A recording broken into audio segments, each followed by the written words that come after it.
చిన్న పక్షి కథ గురించి చెప్తారు.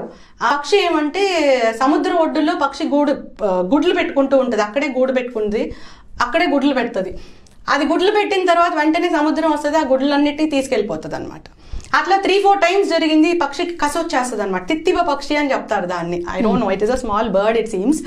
సో ఎన్నిసార్లు గుడ్లు పెడితే అన్నిసార్లు సముద్రం వెళ్ళిపోతుంది. పక్షి కూడా గూడు పక్కకు మార్చుకోవట్లేదు, అది కూడా అక్కడే పెడుతుంది.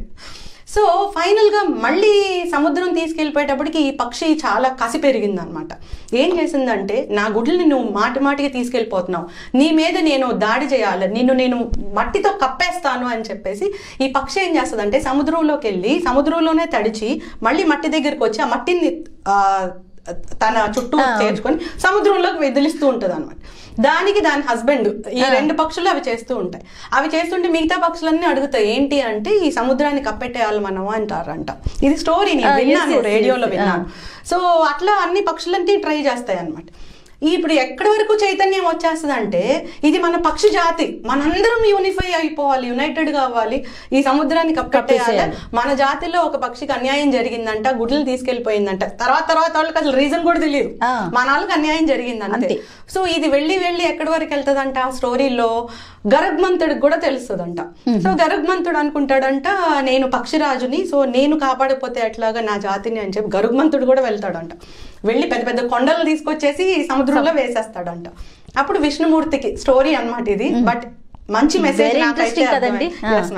విష్ణుమూర్తికి అరే నా వాహనం ఏది, గరుగ్మంతుడేది అని అడుగుతాడంట. అప్పుడు అందరూ చెప్తారంట, ఏమోనండి పెద్ద కొండలు తీసుకొచ్చి సముద్రంలో కలిపేస్తున్నాడు గరుగ్మంతుడు అంటే, విష్ణుమూర్తి కూడా అరే ఏం జరిగిందని ఆయన కూడా వెళ్తాడు అక్కడికి. వెళ్ళి అడుగుతాడు గరుగ్మంతుడిని ఏం జరిగింది అని. గరుగ్మంతుడు ఈ స్టోరీ అంతా చెప్తాడంట, నా పక్షి జాతికి అన్యాయం జరిగింది, సో నేను కాపాడిపోతే ఎట్లాగా అని. విష్ణుమూర్తి అర్థం చేసుకుంటాడు. ఒక చిరునవ్వు నవ్వి విష్ణుమూర్తి ఆ పక్షిని అడుగుతాడంట, నువ్వు ఇక్కడే ఎందుకు పెట్టాలి అని చెప్పి. ఫస్ట్ దానికన్నా ముందు ఇంకొకటి చేస్తాడు, ఏంటంటే సముద్రుడిని పిలుస్తాడు. దీనికన్నా ముందు సముద్రుడిని పిలుస్తాడు. సముద్రుడు వస్తాడు, రాగానే ఈ పక్షి గుడ్లన్నిటిని నువ్వు తిరిగి ఇచ్చేసే అంటాడు. సో సముద్రుడు లోపల నుంచి అన్ని గుడ్లని ఈ పక్షి ఎగ్స్ అన్ని తీసుకొచ్చి ఇచ్చేస్తాడు. సో అక్కడ బ్యాలెన్స్ అయింది.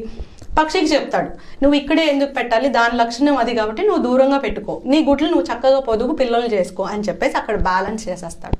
పక్షులన్నీ మన జాతికి న్యాయం జరిగింది అని చెప్పి ఆనందిస్తాయి. ఎందుకు?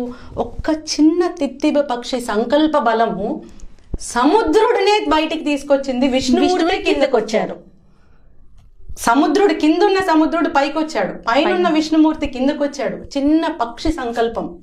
సో సంకల్ప బలం అనేది చాలా ఇంపార్టెంట్. ఎన్ని కష్టాలు వచ్చినా